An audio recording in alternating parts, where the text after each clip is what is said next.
we're all here. I'm so excited. So excited. So, who of you wants to get started to like introduce yourself first? I mean, whoever wants to go first, seriously. Girlfriend, you go first. Oh, are you talking to me or Ines? Or Janet, you can go first. Me. Oh, okay. Introduce myself. Hi, everybody. I'm Janet. I am a makeup artist, and I also do some styling hair on set. I work mostly in advertising work. This year's been actually really busy with weddings. What else do? I do some celebrity work. I have a couple clients. It's not like I'm in Hollywood or anything like that, but there's some of that here in the Bay Area. Yeah, I mean that's kind of what I do. I've been doing it since 2009, and I have a couple agencies that represent me. So that is in a nutshell what I currently do. Yay, I love that. Thanks for sharing. Regard, do you want to go next? Yeah. Yep. Yeah, so I guess it's my turn to introduce myself. Hey everyone, my name is Regard. I'm so excited for this, I have to say, because I don't really use Clubhouse, but when Janet was like, hey, you should come on this interview with Ines, I was like, cool, I'm on. So anyways, I am a certified empowerment coach. However, how did I met Janet was like 10 years ago. I was a makeup artist at that time, so I changed career. So the story was, I was in San Francisco doing makeup. I moved down to LA to pursue my dream. But I know that New York is always a place that I wanted to go after fashion because I focus on fashion and commercial industry. And so 6 years ago, I made the move. I moved without knowing anyone, and I just packed 2 luggages and a carry-on. I don't even know what New York looks like, right? When I decided to move to New York, so I just made the move and climbing up that fashion ladder. I just want to be like successful. I want to be on the ad. I want to be on the magazine. So that's always my dream. But I developed depression and anxiety without knowing it. And I constantly having like the internal battle. And every morning when I'm doing my own makeup before I go to work, I always like I was crying inside, and I was like, I hate this, I hate myself, I hate everything. Like I just have so much anger within me, and I didn't know what's going on. Then 3.5 years ago, Janet and I, we had like a conversation. She was like, oh, maybe if you're open-minded, maybe you can go see a therapist. So I start going to see a therapist. The first session within 5 minutes, I bawl my eyes out. I was like, I don't know what is going on. I hate my life. I'm like what's wrong? And yeah, so the last 3.5 years that I've been going to therapy, and I heal my childhood trauma. I heal a lot of my like insecurity, my wounds, like things like that. And a couple years ago, I know that I have to step out from this toxic career. And one day I just searched how to become a life coach. And shortly after, I found a school, I paid off, and I got my certificate 6 months or 8 months after the school. And I started a business last year. So that's my story. Yay, I love that. Oh, thank you so much for sharing. That's so cool. Awesome. Yeah, for sure. Yes. And I heard you're really great at making brunches. I heard that. Yes. That is one of my skills. I love making brunches because when I was depressed, my therapist asked me what makes you happy every single day, and I was like making brunches, and she was like, okay, you have to make that every single day. So I continuously do that almost every morning because that gives me so much joy. That's so cool. Oh, I love that. Oh, I'm jealous. I love brunch. So anyways, cool. I'm so happy you two are here, and I'm very excited to be here. Cool. Okay, cool. I shared it with both of you. I have this like very juicy list of questions I'm like really like excited to dive into. Okay, how was your career change, and what was the biggest lesson you took from switching from makeup to coaching?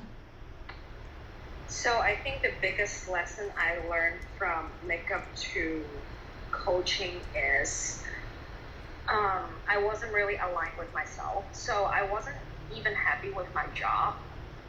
And I just really pushed through it. And I thought that while I'm climbing that ladder, I would be happy, like working with a lot of like big clients, that I would be happy, and which is not true. So what I learned for changing the career is you have to really align with yourself, and you have to ask yourself that yes, it might be a lot of money that you're working on a job, but it might be like so sucking. So you have to ask yourself that like what it really serves you. We can have like not a lot of money and make ourselves happy, right? So let's be honest with this. You think about that, if you make like 60 grand, 70 grand, 80 grand per year, and like 150, yes, there might be like a double difference. However, that your lifestyle increased too, right? So, and then a lot of materials that doesn't really fulfill you, your inner soul. But when you ask yourself those questions like, oh, what makes me truly happy? How to find that joy, how to find that fulfillment, it's more than just money. So those are the things that I learned. That's actually, I love that you shared that. That was, I always notice this now. It's just money is not everything. Like I have some clients that would like pay me a lot of money, but I just don't feel like aligned with what they sell or what their product is. So it's this constant where I'm just like, well, I could take that money and like do a good job, but like, is this something that makes me happy? Probably not. So totally with you on that one. Janet, how did you get into makeup and becoming the freelance makeup artist you are today?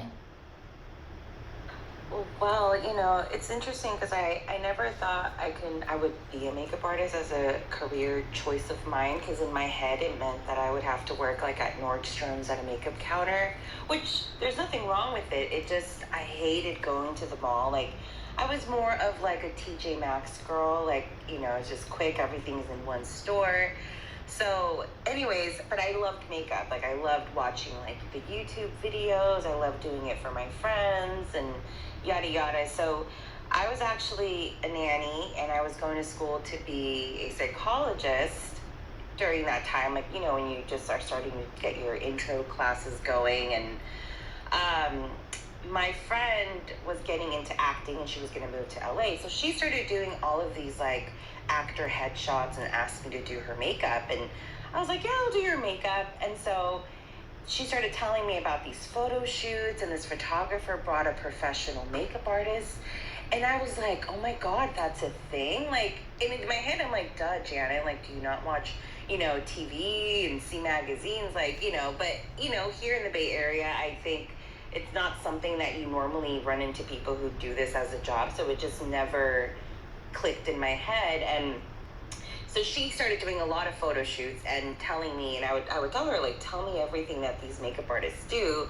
She would complain that, she would have to fix her makeup. And she's like, you do my makeup so much better, and you haven't even gone to school. Like, imagine if you went to school.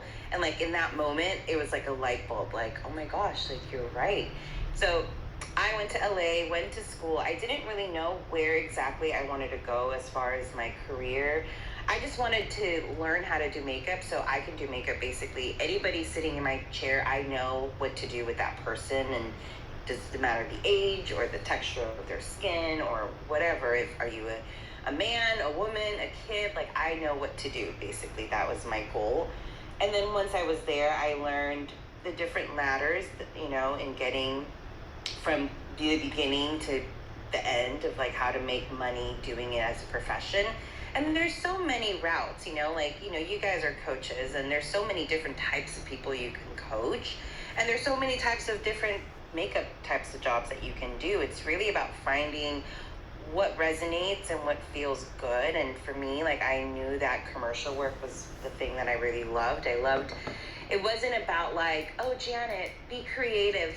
You can do whatever you want with glitter. Like, I don't know what to do with that. Like, I need structure. I like knowing, like, this is the outfit, this is the lighting we're doing, like, this is the mood we want for makeup. Like, that's kind of more of the vibe that I resonate with. But because it's not really about you're telling me what to do, because I still have to do it my own way depending on the person's face. Like, to me, it's all about symmetry and the science, and like, where did the shadows fall on her face? How can I make them look more attractive than they already are, So yeah, I just kind of went with that and got signed to a couple agencies and worked on my book, and then I am now here working, and I'm very blessed to be able to be working during the pandemic, because I know it's been really hard for not just makeup artists, a lot of people, in different careers.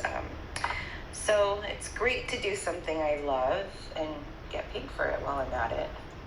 I love that. Yeah, I was actually just good that you brought it up with the pandemic. I was kind of assuming that it all came kind of to like an abrupt halt, but I guess that wasn't completely the case, which is good. Yeah, there was definitely a halt. I think for me, my first job was last year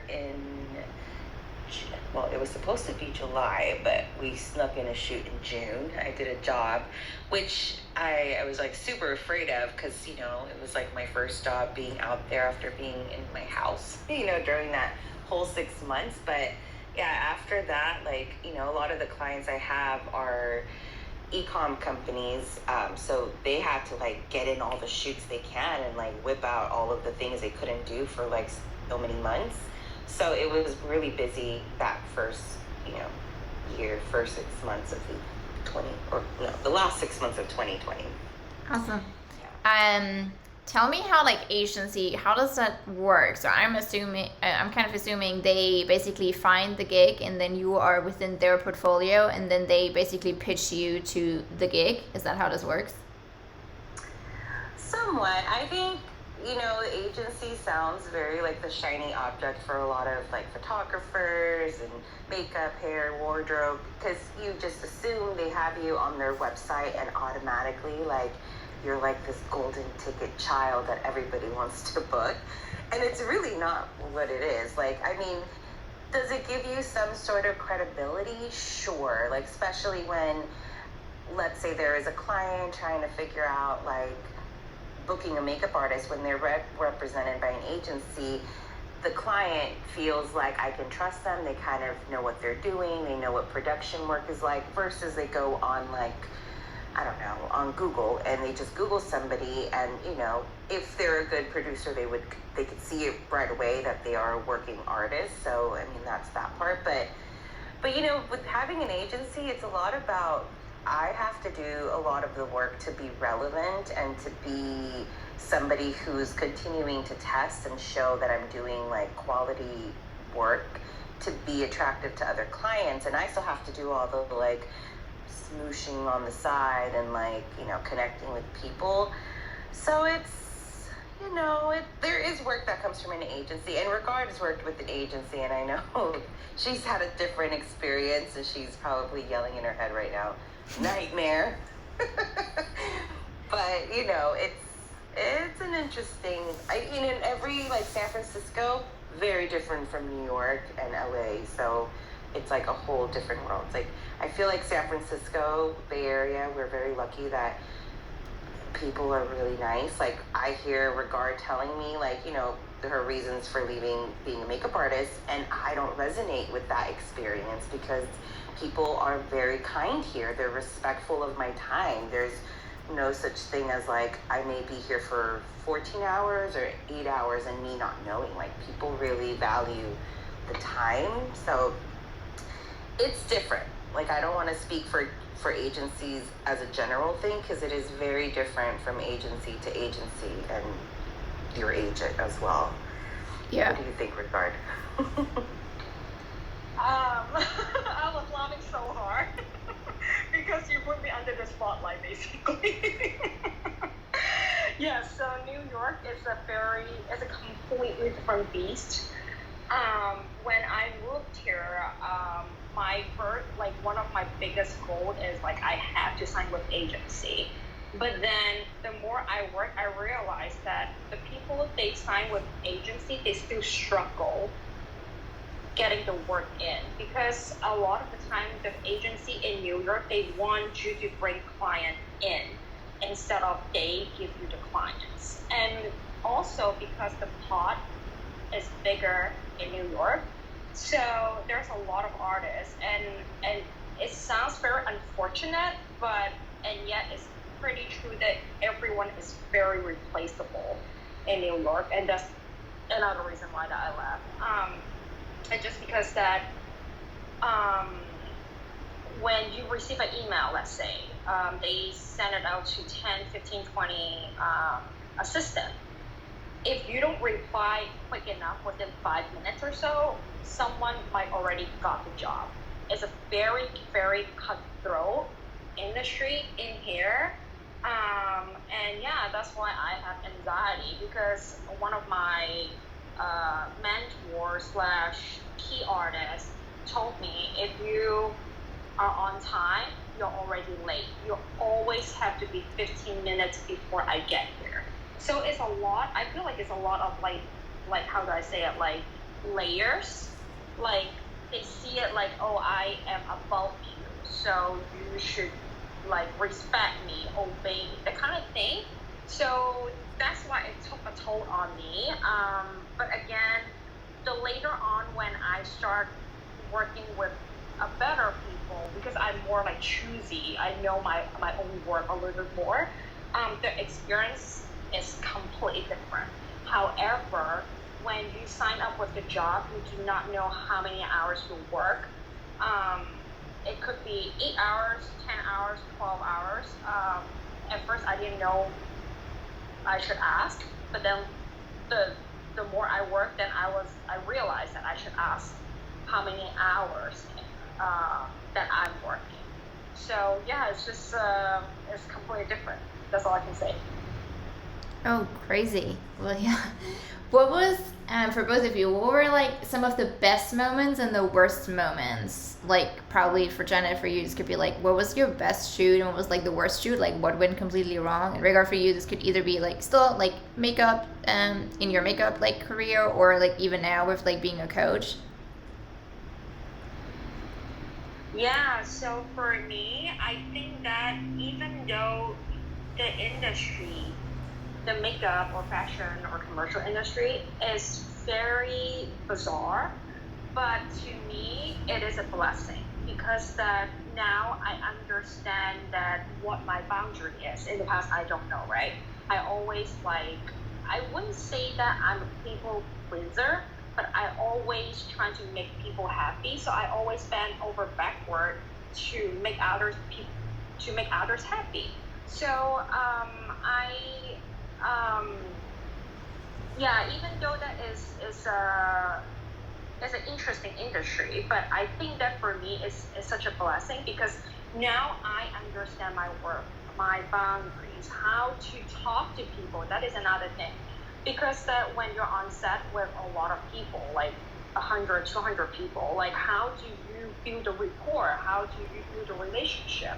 So those are the things that it gave me a really good opportunity to learn and transform as a coach because that now that I talk to people regularly and I have to understand that like where's that people's coming from and because that of my experience of depression and anxiety, I gave myself a lot of compassion. And now that I learned how to be compassionate, how to really give a people that like tell people that you're worth it. Like if you need any help, I'm more than happy to support you. Honestly, people they genuinely happy about that if you just say that like, oh, I'm here to support you. Like because that they can feel that my wholehearted love and genuine instead of like being like quote unquote fake, right? But yeah, so I think that is I would say that is a good and bad experience in my makeup career. It transformed to my coaching career. However, I think that is I still earn more than what I lost, if it makes sense. Yeah, totally. Janet, what do you think were like some of your highlights and low moments? Or not like low moments, but like what was like the best and the worst thing so far? I mean, gosh, I've had so many great experiences being a makeup artist. I mean, I've done really great charity stuff that's always very rewarding, you know, but when I was thinking of something when, you know, I started thinking of different things as Ricardo was talking, but the first thing that came to mind was something that was kind of the worst experience, but also the best. So I was booked to work with this A-lister celebrity. This was with my old agency, and so there was this big event happening with Bulgari. They were going to be having this big gala event in San Francisco, and I was hired to do Hilary Swank's makeup. And so I was like, oh my gosh. Well, I wasn't hired yet. I was like, you know, they reached out to my agent, you know, kind of getting some information, and my agent let me know. And my agent said, you know, her manager is reaching out to us, and Hillary wants to look at your book before she okays it. And I'm like, oh my gosh, like she's gonna actually look at my work. Like I was like, so like to me that was like the highlight. Like even if she didn't book me, the fact that Hillary Swank was gonna consider me and she's taking a look at my work, you know, like that was already pretty big in itself. So fast forward, I get booked for the job, you know, I'm really nervous about it, and I get to the hotel where I'm supposed to be at, and I notice at this hotel, clearly there's a lot of the celebrities staying there and people attending this event, so there's a lot of makeup and hair people that I know in the lobby because we're all kind of getting there around the same time. So I go get in the elevator with the hairstylist, and I notice another makeup artist go in there also with her like makeup chair and her makeup kit. Very quiet lady, and we get off at the same floor, we're walking towards the same room, and I asked the woman, I was like, oh, who are you here to do makeup on? And then they open the door for us, and we both go in, because I'm in my head thinking, maybe we're getting multiple celebrities ready in the same room, I don't know. So we go in there, and she goes, oh, I'm working on Hillary, and I'm thinking, wait, what? You're working on the same person I'm working at? Is there a different Hillary coming? Like, I was so confused, and I immediately called my agent, and she was this like very not nice lady. Like she kind of had an attitude. She was older than I was, and I kind of felt like this, like, you need to get out of here, this is my job energy. And you know, I called my agent, and I was like, I don't know what's happening. And so it was like this whole deal. In a nutshell, she ended up like, she just kind of like was not leaving. She was not trying to like cooperate with figuring out what was happening, and she was giving me attitude. And I'm really glad during that time that I had some experience under my belt, so I wanted to be professional, because I feel like if it was like earlier in my career, I would have been like, what am I gonna do in this situation? But I was like, this is out of my control. It's not my fault that there was no communication. Apparently, Bulgari hired makeup artists, and they gave the celebrity the option of they can bring their own if they want, or they will bring, you know, they're going to hire somebody for them. So that's what had happened, and so it was out of my control. So it was one of the best situations, because to me, I learned the importance of community and really being like artists and creatives together and getting along. Like I got to see like how ugly it can be, and for some, you know, with some people, but also I got paid my full day rate that day, and I just basically went there, got in an elevator, and then went downstairs and picked up my car at the valet, and I got paid for a full day of me just doing nothing. And not to mention, so the hairstylist stayed, and he calls me after the job and he's like, I'm so sorry that happened to you, but I have to tell you what happened. And I was like, oh my gosh, what happened? And she's like, well, when you left, obviously, you know, the makeup artist did her makeup, and she basically fixed her makeup, and she told the makeup artist, like, you know, I don't know who you are, I didn't approve you, but I hope you do a good job. And so the makeup artist did what she could in like 20 minutes because she was running late. And I got booked for her the next time she came to San Francisco. And she had a message for me. She like told the hairstylist to tell me, like, can you please tell Janet, I'm so sorry, like, that this happened, like. And I don't know. It was just like a moment that it was like I never met her. I mean, I did meet her eventually, but at that time, I'm like, I didn't even meet this person, and I had this whole interaction with the celebrity, and it was a very stressful day, I will say. It sounds now all nice and like whatever, but yeah, that was a moment that was definitely one that I will never forget that day. Like, I can remember the feeling of being there and all the things. So yeah, I would say that one would be. That is such a juicy story. Oh my god, I'm like obsessed with this story. Holy crap. Well, but you ended up like working with her now, so that was like awesome then, I guess. Turned out great. Yeah, it worked out great. Yeah, I love that. That's so cool. Awesome. Oh my god. That's a real juicy story. I personally feel that being like working in the makeup industry, I feel like you guys define what customer service is. Like, for example, like even though like I have clients too, I'm still kind of like hiding behind a screen because I'm not really like going and like in person and meeting any of my clients because they're kind of like all over the US. But like for you too, like, I mean, when you were like working in makeup, like you really can't hide. I feel like you really like there's no layer between you and your service and the clients. So what are some lessons that you learned around like how do you represent your own brand and yourself? Were there like any moments when you were like, oh snap, like this I could have done differently, or this was like super helpful? Yeah, so I would say that be true to yourself, because that you cannot please everyone in the world. In the past, I am like extremely insecure. Like, I always want like trying to like please, like, well, I mean, I said that earlier that I wasn't a people pleaser, but like, yeah, but it's still pleasing people in a sense, right? So always like I wasn't really aligned with my true self for the last, gosh, how many years? Like 10 years maybe, because like I was in the makeup industry for 10 years. And I always say yes to the things that my gut feeling told me to do, like no. But I feel like that, yes, it's just because I have to go through that in order to know it. But when it comes to the customer, you cannot please every single person out there. And I always say that, I always joke about that, do you like every single person that you met in your life? And the answer should be no, right? So how the heck that you expect everyone in your world likes you? Because that is just impossible.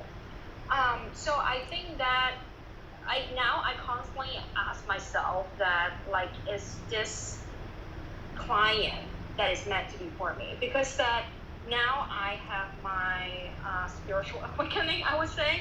I believe more universe that if it's meant to be, it's meant to be for you. No matter what it do, it will come by. Just like Janet, that her first round didn't work out with Hillary, and then because it's meant to be, that is she got a chance to work with her again, right?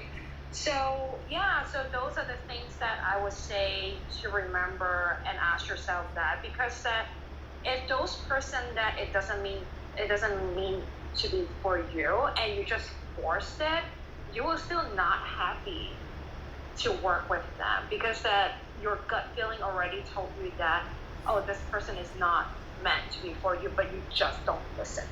So yeah. And you know what, when you're saying that, the thing that came to mind is like, I feel like when you're forcing yourself to be, I mean, let's face it, let's call it what it is. You were a little bit of a people pleaser back in the day, and you've grown, and I feel like when you, not saying you specifically, but when people tend to have this way of like accommodating to other people to fit what makes them comfortable, it changes who you are authentically, and it never translates to being like really real. And it's like when you're in those situations, like I've had jobs where sometimes the models like feel like they have to be a certain way, and to me it's like it's so awkward because I'm like, girl, like I can tell that this is not who you are. Like, can you just be yourself and let's just enjoy that, you know? Because, you know, some people are really in their head and they're really afraid of, I think it's rejection, you know, and not being accepted for like who they authentically are. So for me, like with customer service, you know, I remember my dad did catering since I was little, so I grew up with catering, which is freelancing. I mean, my dad did have a regular job, but he did catering on the side since I was little. And eventually now he has a company and catering company and stuff, and a restaurant and catering company. But back in the days, I was in charge of doing the catering stuff and helping my dad. And I remember my dad had a lot of people helping him, which I would call them in my industry assistants.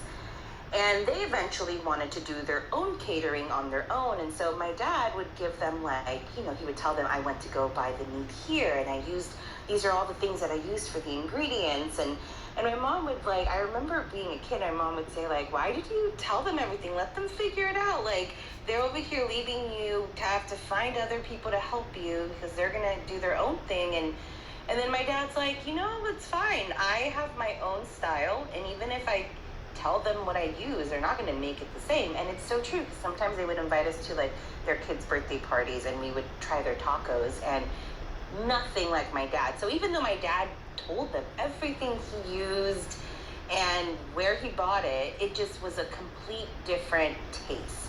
And I think that's the same thing with like us. Like, you just have to be who you are, because people will come to you because of their experience with you. And, you know, with being a makeup artist, and I know regard, you know, her doing this is something that you learn really quickly, is you're the first person that, let's say it's a model or an actor or just somebody getting headshots for their work, you're the first person that they're interacting with, you know, and they sometimes come in very nervous, and you quickly feel this need of like, I want them to feel comfortable and relaxed and safe and know that this is an okay place. So you kind of learn to just get to know a person, and like for me, it's like I want to see them as who they are, and I just want them to be them. And you know, I easily make friends with strangers because of my work now. And you know, so if that is a struggle that freelancers have, and with working with strangers, because I know a lot of people get into, I mean, there's different types of freelancing. I'm obviously a makeup artist, but I don't know what people in the audience are. They could be an accountant, I don't know, and be freelancing on their own and doing whatever and not dealing with people, and, you know, just being at home doing things, you know, providing a service. You know, I feel like a lot of people can get into freelancing because they don't have to do the customer service, because maybe being around people or talking to people is an anxiety-provoking thing. And it happens, but, you know, I think it's important to, like, for me, it was helpful. I did eventually work at a makeup counter, as much as I did not want to do that. But it was nice to work with different people with different personalities, and it was about what they wanted, and I had to have that conversation. Working at a restaurant, that helps with, you know, having that, building that relationship and just connecting instantly with people. So it's one of those things that you just have to practice. Clubhouse is a good one. You know, you get to talk to strangers that you never met and connect. And it's always a little nerve-wracking when you know, when they bring you up on stage and then they ask you a question or you have to introduce yourself. Like, I still get nervous pretty often, you know, but it's less and less. So I think you just gotta like practice connecting and just seeing other people and letting people just see you. So that's what I think with customer service. There's one more thing that I would love to add. Is I think that Janet made a really great point that a lot of times that when we come to like customer service, I have to like talk to another person, like there's like getting nervous, like things like that, right? However, that don't overthink it too much. As I mentioned earlier, when people that they like you, they already like you. They like your work, they already like your work. You don't have to please them more. I just feel like because there's lack of authenticity in this world, the more authentic you are, the people will appreciate more. So now I always joke about that because I've been in the industry, in the fashion industry for so long. I curse like a truck driver. And I joke about that. I'm sure that there's not many life coach or empowerment coach out there that they curse as much as I do. And of course, that sometimes I tone down a little bit, right? But at the same time, that hey, this is who I am, and if people they like my style, they really enjoy talking to me because I'm very straightforward.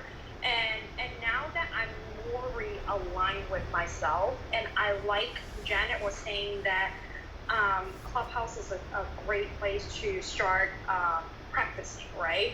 And also don't think of like, oh my God, I have to be a guest speaker, like something like this. Let's be honest, when I start joining Clubhouse, I wasn't comfortable speaking on stage. It's just because that English is not my first language, and I always have this belief behind my mind was like, oh my God, like my English, if there's a lot of like pronunciations not correct or like grammar is not right. But anyway, so my point is, I feel like just give yourself some time, be compassionate, and experience and experiment. When you're curious on it, you don't judge yourself as much. So that is just something that I would love to add. Thank you. I love that. Thank you both for sharing. And I totally agree. I always say everybody has their own special secret sauce, and either people like it or they don't like it. But mainly you'll probably attract the people that really like your special sauce. That's why they come and want to work with you. So yeah. I would love to open this up for any audience questions. So if anybody on here has any questions for Janet, Regard, or myself, come on up here. Don't be shy. And maybe in the sorry, Janet.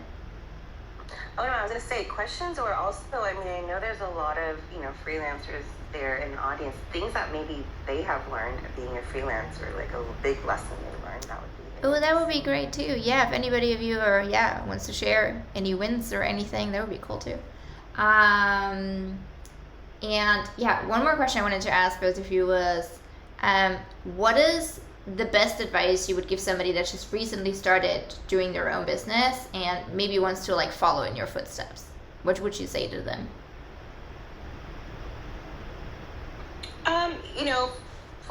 For me, following my footsteps sounded very weird. Would be, I think it's a lot of too early for it. I know. It's like it's not after hours yet. Sorry, guys. I think for me, the advice I would give is not to question yourself too much, because you're always gonna find things to doubt and question, and like the what ifs, our mind goes to negative. But it's not until you actually try things, you experience it and you learn it. So being a makeup artist, it's like you can't just get all like, I feel like there's a lot of not just makeup artists, but a lot of different careers where people want to get all the answers from all these experts and write all these notes and want to know exactly what they do and why they do it and how they do it. And they never do anything with this information. They just have pages and pages and pages and pages of notes in classes that they take, but they're not really doing anything. And until you do it, you will get the experience, and you're gonna fuck up. Like, let's be real. Like, that's how you learn the best lessons. And I was listening actually to this makeup artist. Her name is Lottie. She has a podcast. I know a lot of you may know who she is already. And one of her podcasts, it wasn't Lottie, it was the other girl, I forget her name, she does the podcast with. She had this tip that I thought was genius, and I'm like, dude, anybody can do this in whatever career, because I do this so on my own for life stuff, which is journaling. Like we all journal, like boyfriend troubles or friend drama or anxiety, all that stuff. But this was having a journal about your work. So journaling, like, what was a challenge that I had at work today?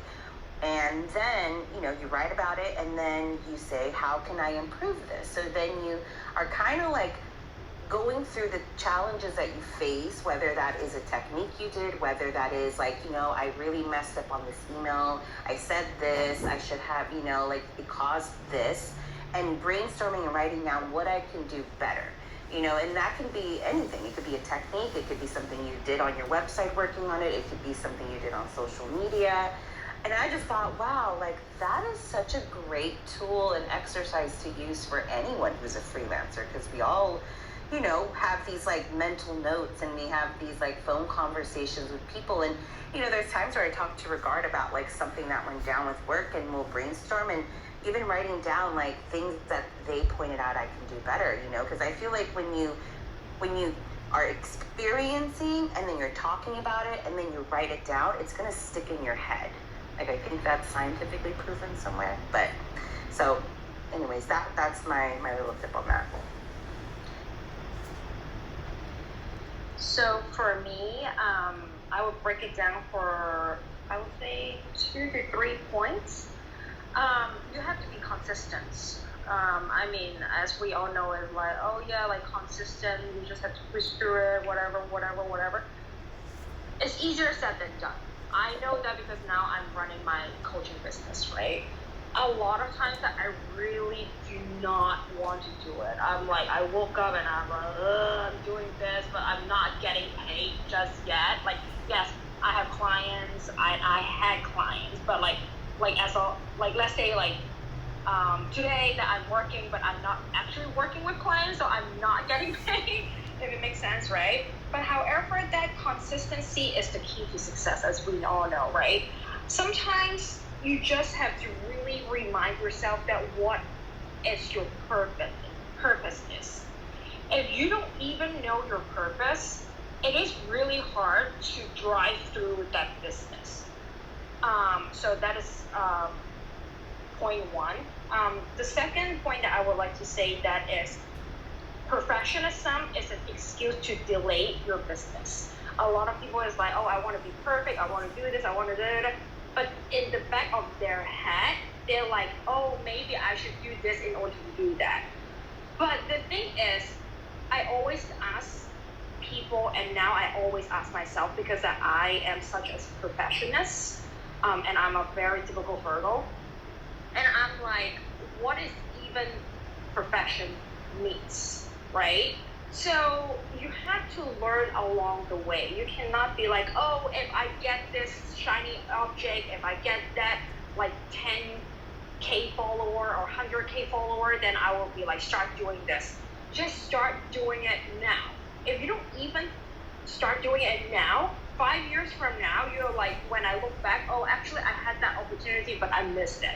So forget about perfectionism, just start doing it.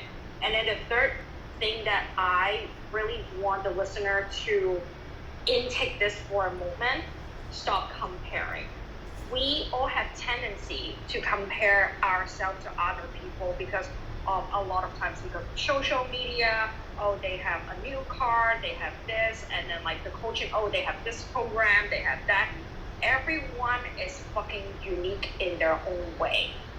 And yes, there might be a lot of coaches, there might be a lot of makeup artists, or there might be a lot of different freelancers in your world, right? But why you're unique, why people hiring you, there's a reason in it. So you have to believe in yourself and do not compare. So those are the points that I would love to cover. Amen, sister. Thank you both for sharing. I'm so excited. We have Remy, Megan, and Hallie here. I think Remy was first. Hi, Remy. Hello, how are you? Sorry, I'm not the beautiful woman in the photo. It's all good. We still like you. I appreciate it. My phone is annoying, sorry. So for me, like, advice that I would give to anyone that does what I do, because I'm a photographer and a videographer, is like, I would say, number one, don't give up. I think it was already said, but you know, you can't please everybody. People are going to tell you that they don't like what you did, and that's okay. You just keep going to the next person, because there's so many people in the world that you're gonna soon forget about that person that even told you that. And you know, you just gotta keep going. And like you know the saying, like when you're having a bad day, somebody says that, you know, somebody's got it worse than you. Well, also there's also someone working harder than you and trying to take your spot. So the second you give up is when the other person starts to win, and you don't want that. You know, it's better to win together instead of just let them win while you're down low. So at the end of the day, as a photographer, you just gotta get the camera. Thank you for sharing. Love that. Hi, Megan. Hi everyone, thanks for inviting me up to the stage. So I did have a question for everybody. So I recently launched my own writing business. I'm a copywriter. And so my question for everyone is, how do you deal with like a negative client experience? And the reason I'm asking is because basically, I actually had to cut ties with a client today. I recently acquired my first client, and the communication was not there, and it was just, I did this page for them, and basically they just like totally ripped the page to shreds, and it was just not what they wanted. And so I just decided to cut ties because I thought it was, you know, I just had that feeling like no matter what I did, this person was just not going to be happy with my work. And so I just thought it's better just to cut ties, be amicable, you know, all that kind of stuff. So my question for all of you is, how do you deal with that kind of negative experience? And do you suggest cutting ties if you feel like you will never, you know, live up to their expectations? Who wants to go first? Okay.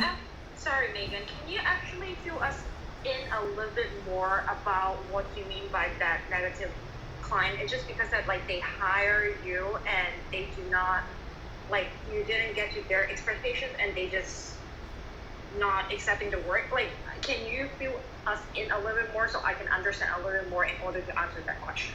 If it's okay.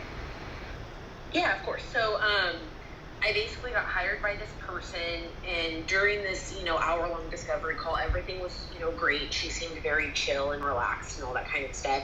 And then, you know, I go to start doing this page that they requested copy for, and like it kind of like a switch got flipped. Like they're not the same person. There was like no communication. I kept asking questions. I kept reaching out, and you know, nothing would ever really, you know, get back to me. I'd never get the information. So I did the best that I could with the knowledge I had with the notes they sent me. But then basically we got on a call like earlier, and it just like was not what they wanted. And I decided, you know, this is just not a good fit. This person and me are just not a good fit together. And so that's kind of why we ended up cutting ties, is because I would like request information and then I'd never really hear back. And it just seemed like, you know, as hard as I tried on this page, it just wasn't gonna, you know, work out. They didn't really like what I did. And I just thought, you know, I don't think this person's maybe ever gonna be happy with me as a person. Not like they're a bad person or anything like that, but that's just, you know, my experience.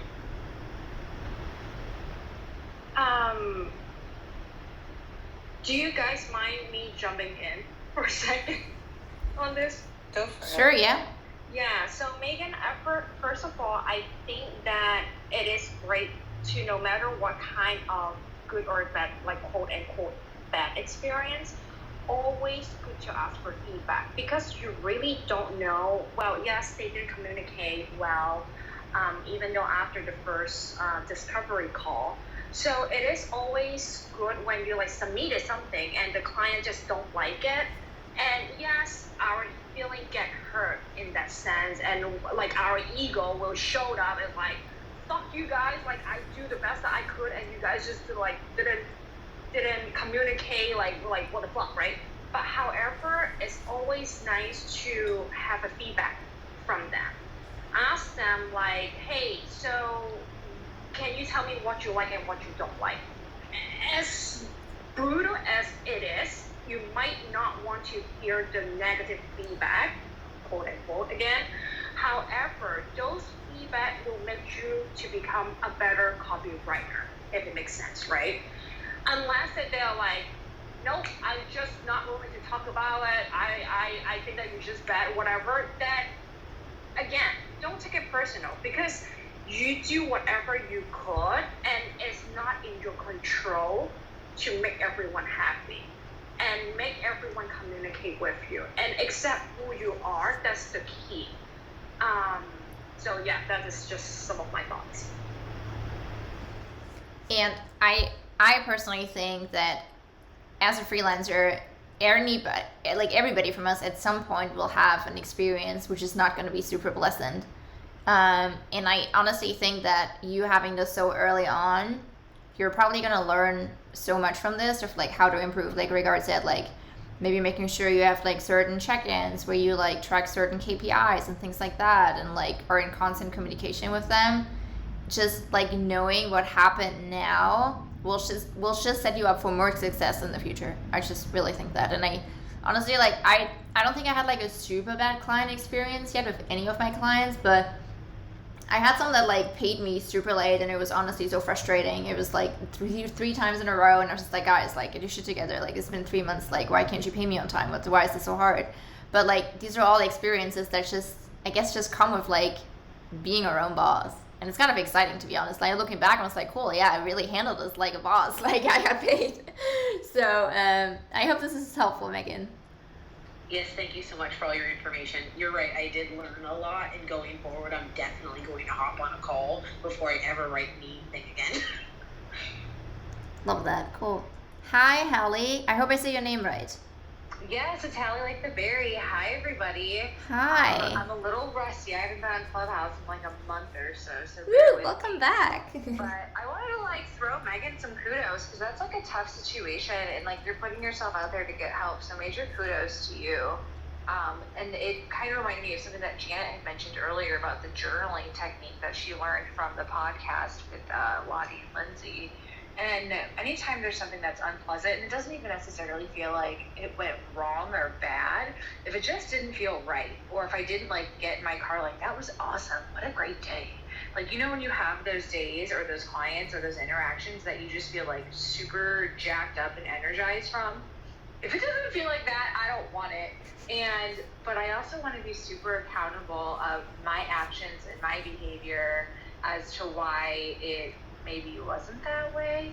And I think especially for freelancers, and yeah, I'm a makeup artist and session stylist, and I read a lot of forums, and a lot of people ask the same questions, and a lot of the same challenges come up in the makeup world about challenging client interactions, and it's all about communication. And I'm not sure if it was you, Ines, or Regard, talking about communication being the key, because it really is. And going through that discovery, recently something has come up about digital makeup. And is it a good tool? Isn't it? It's a great tool for me. I work primarily in advertising, and a lot of people who are making the decisions on what I'm doing don't speak makeup, but they have an eye. So they can say what they don't like, but they can't tell me what they don't like if it's not obvious. So this discussion came up with like right, wrong, setting expectations, and that's really what it's about, is setting expectations, and like us truly as a service provider understanding the expectation and like really digging deeper. Yeah, somebody wants great copy for their blog or for their website, but like, what does that mean? And being able to like understand and empathize, like put ourselves mentally into those shoes. But there are some people like we just are not capable of empathizing with. Like I can't empathize with people who are cruel to animals. Like, that's just not ever going to work for me, right? So those are extreme examples, but being able to stop ourselves from emotionally overreacting and get to that point where we can truly understand and thoroughly investigate what it is. I think a lot of challenges when it comes to clients come from a place of us not doing enough beforehand. Maybe sometimes we're just so excited to get the booking, we're like, hell yeah, let's go, and we think we have it. Or maybe we've become too comfortable. You know, I think that's another thing, and that was one of the reasons why I wanted to come up here, was talking about like lessons learned. I was thinking about a client I've been working with a lot recently and having a blast, and I had that, you know, that kick-ass experience, got in my car, was driving home, and I said, you know what, Hallie, you need to be careful you don't get too comfortable. But there is that balance. I think it was you, Regard, earlier in the conversation, you were talking about how important it is to like be yourself. And if doing the job, if anybody can do the job, that's the basic requirement, right? So I'll use makeup as an example since that's my world. Doing a baseline beauty makeup is just a requirement. Yes, there are certain nuances and details within the skill, but overall, in order to get in that room, everybody has to be able to do makeup. What gets you the call back is the way you make the people feel around you. Good, bad, or in between, whatever they're looking for. So it's the interaction and the energy that people are attracted to. So it's really important that you put that out there. Then I think it was you, Janet, you were talking about people who are like not being themselves to try to fit in or try to stand out, and how that just like backfires on them and it's never ever going to work. And I think that's so important, because when I do become familiar with people, I do get friendly. I could have some rather crass language, as my mother-in-law would say. But side note on that, there was like some study, I don't know, it's an Instagram psychology fact, people who curse more have a tendency to be more honest, so I just run with that one. But just remembering where you are and like where you're at, but at the same time still being yourself. Last week I was working on a set with a bunch of executives, and there was like one guy hanging around, and he decided to bring over some eye drops, and like I cracked a weed joke.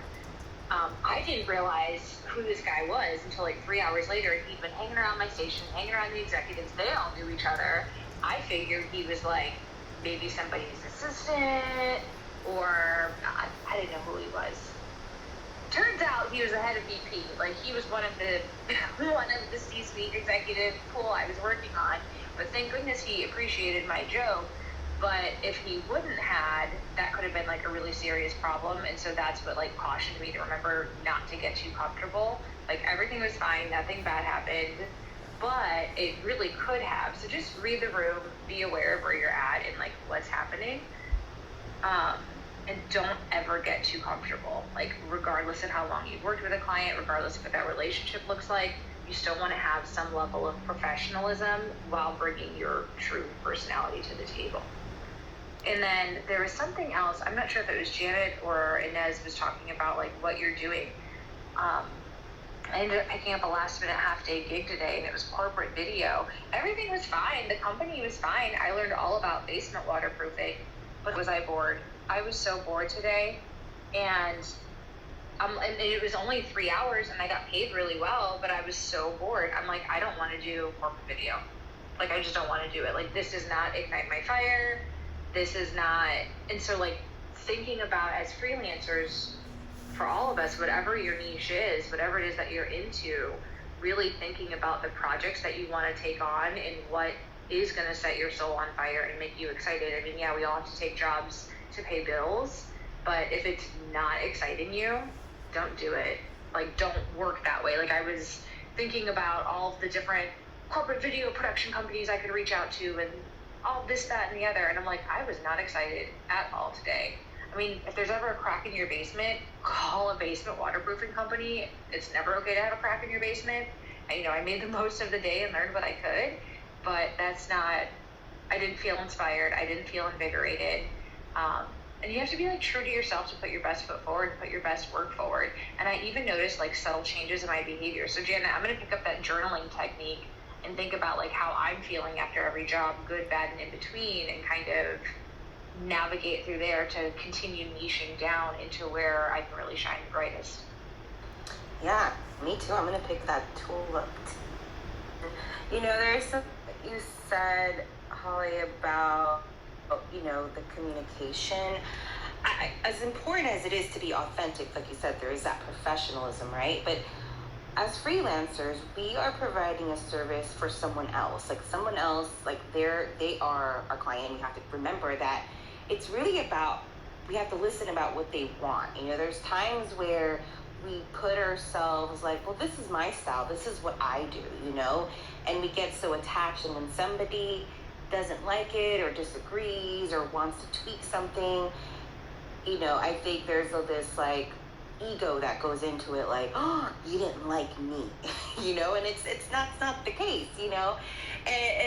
For me, like, I feel like when I hear about people talking about bad experiences as a freelancer with other people, you know, whether they were doing a wedding or they were doing whatever. I mean, in my world, you know, I'm hearing makeup artists talk about this stuff.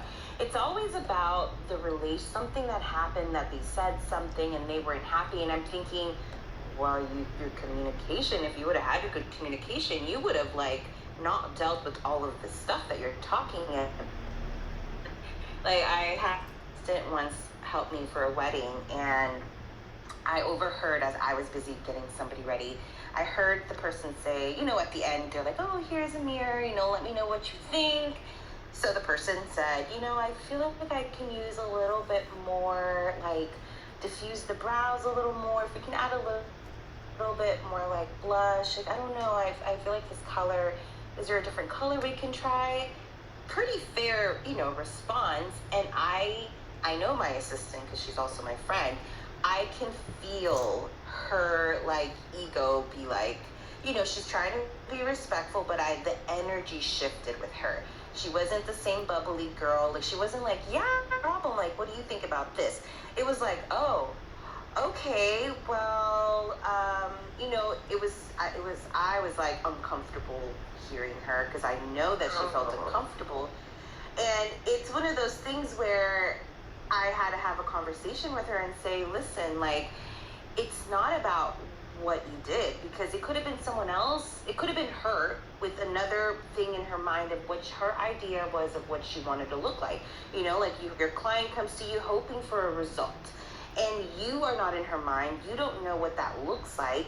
So it's not about you. Like, she could have said, loved it, and it could have been fine, or she could have said, you know, maybe I don't know her personally, maybe she always wears pink and you used coral.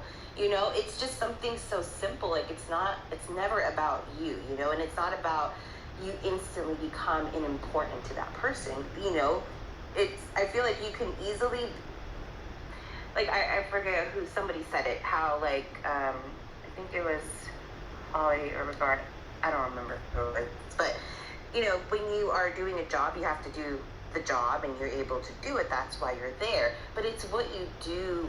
You know, if you mess up, you have to, like, own it. If you do, if you can tweak something, then you say, you know, it's the attitude you come with it when you want to adjust something, where you have to have that confidence and show that we're doing this together. It makes another person feel empowered, right? So I think communication is so important, of learning to not take it personal. And it's really about, like, listening to that person, like, who they are, what is their goal, what do they want to look like, you know, or whatever that is that you're working together on. But Oh my God, I think that ego part, because I think it's so common, you know, like, to me, I do makeup, and I always say the one thing, first of all, because I hate when people look in the mirror as I'm doing their makeup, because I know it makes me anxious, because I'm thinking they're judging it, even though I'm like, this is not the end result, come on here, you know, relax. So I always tell them in the beginning, and I did this a long time ago, I think I heard it from someone, and I used it, and it works like a charm, especially in weddings when people are just like, you know, they're the ones telling me what they want. It's not like a producer saying, hey, this is the mood board. So I just say, I'm going to start really clean, and I'll have you look at the end when I'm done, and we can build it up. If you're happy where it is, then good, we're good to go. If you feel like you want to add more blush, we can do that. If you want to add a little bit more to the eyes, you know, I just always say we can build it up together. You know, I won't be offended, so you tell me, because while I'm here is while we can change things. Once I go, that's your face, you know. And they're totally fine. They just sit down and, you know, relax and let me do my job. And, you know, I'm never offended when they're like, oh, I think I can do more eyeliner. It's like, okay, I already knew in my head we can build it up. You know, I set myself up for, we are going to do this together. So, yeah, that was one thing that popped in my head when you said that, Holly, about communication. It's so funny that you were talking about weddings, because I did my first wedding in 2 years this past weekend ago. Blech. Like, I did my first wedding in 2 years this past weekend. And it was with, the bride was like somebody whose makeup I've done for like 3 other weddings as a bridesmaid. She's a friend of mine. bunch of her bridesmaids. I did their makeup. So I like totally went into this like confident, right? Super confident. But what I didn't realize is that my aesthetic taste level has changed. I don't like black eyeliner. Unless the look is about black eyeliner, I don't like black eyeliner. Well, that's a problem for weddings. Not that I was fighting anybody on it, but I got done and they were like, "Hey, a little bit more eyeliner." I'm like, sure, no big deal. But there was one that she had overplucked her eyebrows on the inside. You know when you overpluck your eyebrows too far and it really makes your nose look super duper wide? I don't know if anybody else has ever seen that, but that's something that makes me crazy. And I always want to be very kind and gentle with the people in my chair, especially like civilian clients, like they don't know. Anyway, so I like really take my time to correct this brow. I kill it stroke by stroke. It looks good. You cannot tell that she has overplucked these brows. You know what she said when I gave her the mirror and asked her if there were any revisions I can make? She's like, "Can you wipe that brow off?" I was so disappointed. I was so disappointed, but instead of like feeling like ego, I was just like, she just has bad taste. Like, I don't mean to be snide or arrogant, but that's a taste issue. But I did it with a smile on my face because it's about her feeling beautiful, not me. I don't care about the pictures. I'm not trying to build my bridal book. I'm not trying to get any referrals out of this wedding. My back can't take them. But it's just funny that you were talking about that. And a couple of them, I saw them at the wedding because I was also a guest. And they're like walking around, and I'm like, "Oh my God, why didn't you tell me you wanted black eyeliner?" Because a couple of them didn't tell me, and I'm like, "Why didn't you tell me? I'm sorry, I would have added that." So I have like 2 or 3 more weddings for this year, and that's a question I'm going to ask: is are you a brown or black eyeliner wearer? To make sure I don't miss that. But again, looking back in the areas that I could do better. And then something else, a lesson I learned today, as a matter of fact, is our rates. And I think this works regardless of the type of freelancer you are, is that people absolutely judge you based on your rate. Whether it's a producer that's hiring you, a director, a client that's hiring you for coaching. And, I got this gig yesterday. The guy called me. I'd never heard of him. He was a referral from a colleague of mine from 3 hours away. And he gave me like this lowball rate. And, I wasn't having it, but I was very nice about it, and he sounded really nice, and like he was desperate, and of course I wanted to help him with this project. And I was like, what wiggle room? I said, my standard day rate for this type of work is X. I said, what wiggle room do you have in the budget? And he's like, "Oh, well, it's not my budget. The client already approved it." We've heard this before, right? The client already approved it. It's coming from them, blah, blah, blah. I said, "But I can call them and see, but just in case they don't want to move, are you willing to take this rate?" I said, "Let's see what you can squeeze out of them for me." And I was like really friendly, and it came out very fluidly. And before, like 6 months ago, I probably would have been like shaking. I probably would have been really nervous, and or would have been like, okay, and then I would have ended up with that rate. But today we're working, and he's talking to the model about different projects, and he's like, "Yeah, you can definitely tell the caliber of the people you're building your team around based on their rates." And he looked over at me and he smiled. Like, so he ended up calling the client or whatever, a half hour went by, and they were able to, he was able to double the initial offer, which was good. But I thought that was really interesting that he was talking about this. He's been in the business 20 years longer than I have, so I'm like asking him questions. So it was really, really neat, but I have noticed that across the board in different areas that people absolutely judge you based on your rate. If you come in with a low ball offer just to get your foot in the door, you're disposable. You're never going to be respected. If you are trying to build your client book, whether you're testing, whether you're coaching, you're better off offering like complimentary coaching to 10 deserving people or however many you can handle to have them write an authentic review versus like a discounted rate. Because that discounted rate means you're discountable. It means you're not worth the full thing. And that happens across the board regardless of what area we're freelancing in. So don't discount and don't come in low to try to get your foot in the door. There will be times and situations when a lower rate is just what it is, and that's what it's going to be. But overall, when it comes to your pricing, make sure you have high standards. Because people want to associate themselves with people who have high standards. Really just that simple. You know what's so interesting, Holly? Because you were talking about the same client earlier, how like this is a client, like this type of work, you were so bored. But, which I've been there before, but then there's that bittersweet feeling when you are just like, the clients are just like, wow, they really value me. And they, and there's a nice feeling of like, I'm in a place where they'll pay what I'm worth and they value me and they have good energy. And there's times where I do work that there's a ton of tech companies here in the Bay Area. I have like, sciencey stuff talking about tech and like how that works. I don't know. I can't remember anything about the cloud. I've been there, but it's video, which means I cannot be jumping in. So what do I do in those jobs? I bring my notebook, I bring my, my agendas, my planner, I'll bring my laptop depending if I know the client and I know kind of how it goes. And I just do the office work that I need to do. I send my invoices. And it's like doing what I should be doing when I'm home, on a day off, but I get to do it while I'm at work, having to sit there and not talk because it's quiet on the set. So, it's nice when you have jobs like that where you get paid well and then they value you and you can get some other done, Love this conversation is so good. I love all of it, so I'm like very excited about this. But I wanted to say thank you for the two of you, Janet and Rigard, for like coming on here, because I know you two are super busy, so I really appreciate you taking the time. And honestly, I've learned so much from like listening to all of you. Also, the audience that came up here, I just love hearing what like other people are doing in the freelancing space. So that was really great. So I wanted to say thank you.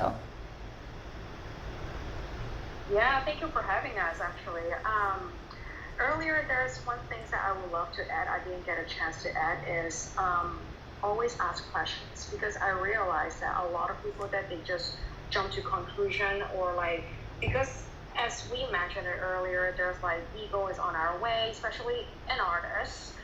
Myself in the past, when people judge me, I'm like, oh, so you don't like me? My ego is just like off the roof, right? But now that when I took a step back and became a coach, I have to be really curious about my clients' life, what is their intake, and things like that. So I constantly ask questions, and I realize that my ego is not on the way as much. So I feel like that is some things that I learn, and I feel like it's a cure in that sense. And yes, not everyone is good at communicating. When you ask a question, sometimes that people, they might not even know the answer, and they might not have an answer for you. But sometimes you just have to be creative and try to ask the questions in other way and see that if there's any things that to get through it. So that is one more thing that I would love to add. And also, don't take things personal, because I don't think that is like earlier. Haley was mentioning about the taste wise. I think that everyone have their own taste. Yes, we know better. I would say like quote unquote better than they do. It's just because this is our professional. However, that everyone have their own comfort zone, and this is in their comfort zone. And I feel like as a coach, as a person, I want to respect my clients, and I'm not here to judge them. So I will be like, okay, cool. So I will deliver as much as they want me to deliver for them. And if they cannot get outside of their comfort zone, good. I let you be in there, and maybe I see you later. Goodbye. It's just that.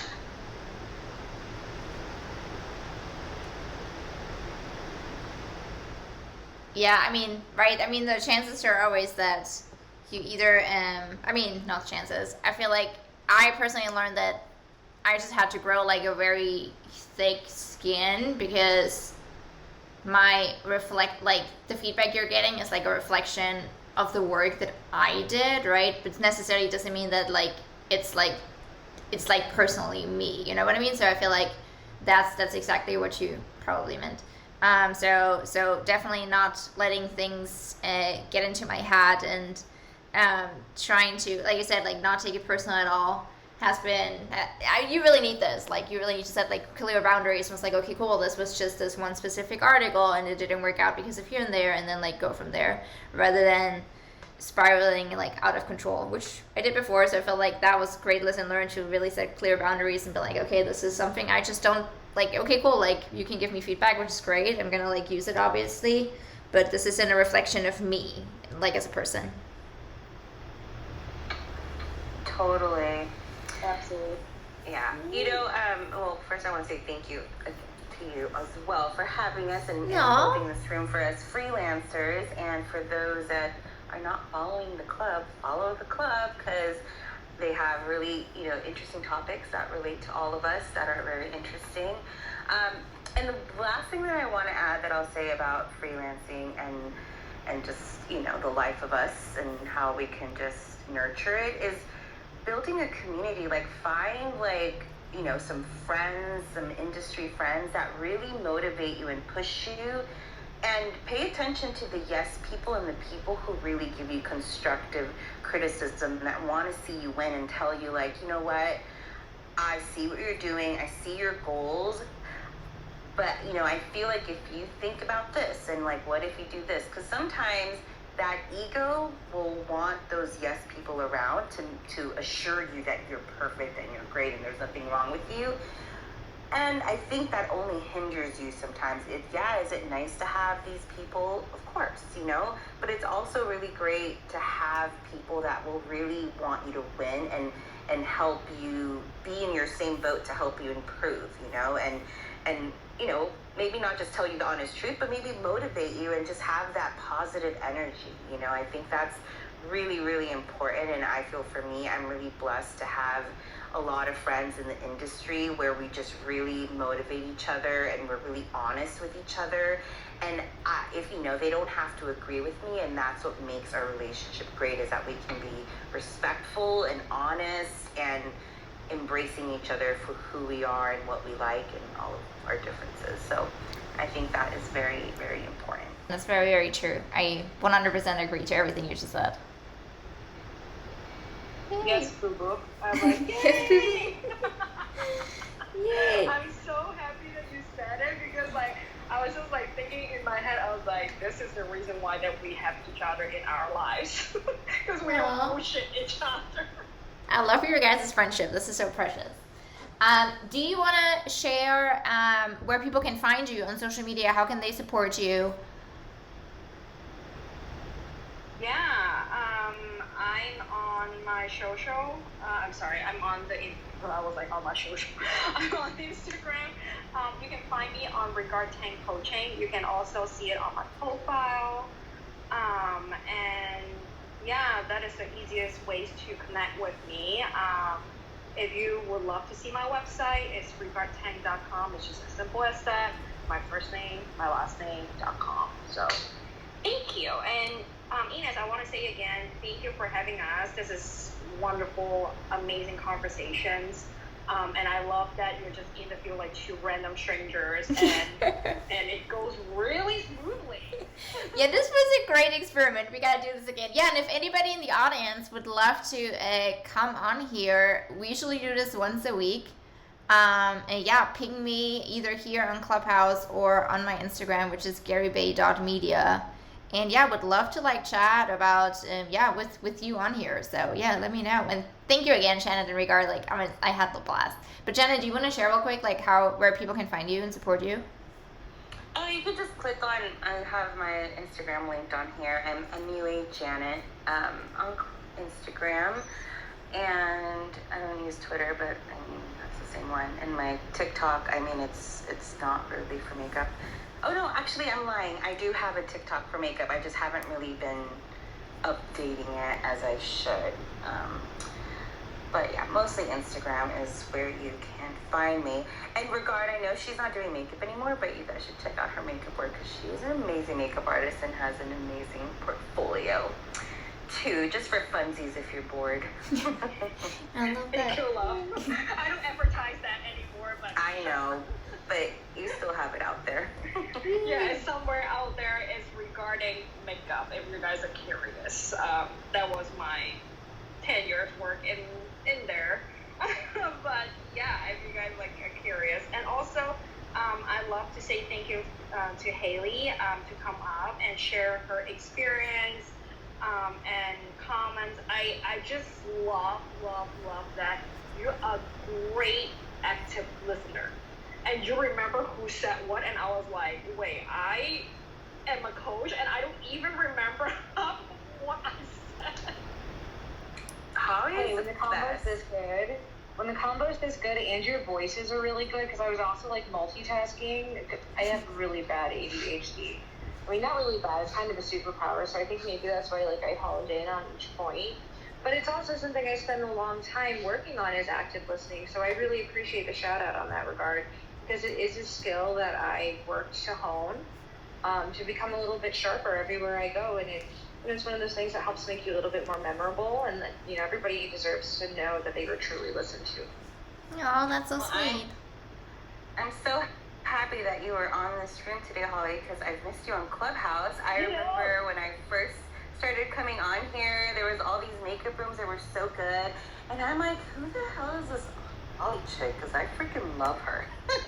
So I'm so glad I got to spend some time with you today. Yay. Awesome. Before we end this room, I wanted to say thank you to our sponsor, Lunify. Baron, he's actually in the audience here. He's like one of the founders, and real quick, Lunify is actually a super dope app which all of you should check out. It's basically helps freelancers to get rid of any like finance headaches that we have, and I personally hate anything that when it has to do with finances and taxes. And Lunify is really great because it just shows you like everything. You can track your expenses, you can track your income, you see how much taxes you owe. And yeah, you should download it and check it out. It's again, it's called Lunafy, Lunafi. And yeah, would love to hear your feedback too. If you tried it, like ping me, and I would love to hear it. So thank you again to everybody that came on here. Janet, Regard, all the like everybody in the audience, Hallie, Megan, and wait, who else? Oh, Remy, but Remy already left. Remy. Yeah, it's been awesome. I had a blast. And yeah, and again, we're doing this every week. We're having our next one next Thursday. I haven't scheduled it yet, but I'll do that by end of the week, and I hope to see everybody on there again. Thank you, everyone. Thanks, everyone. Have a great afternoon and great evening in New York. Bye, guys. See ya. Bye. Later. Bye. Bye.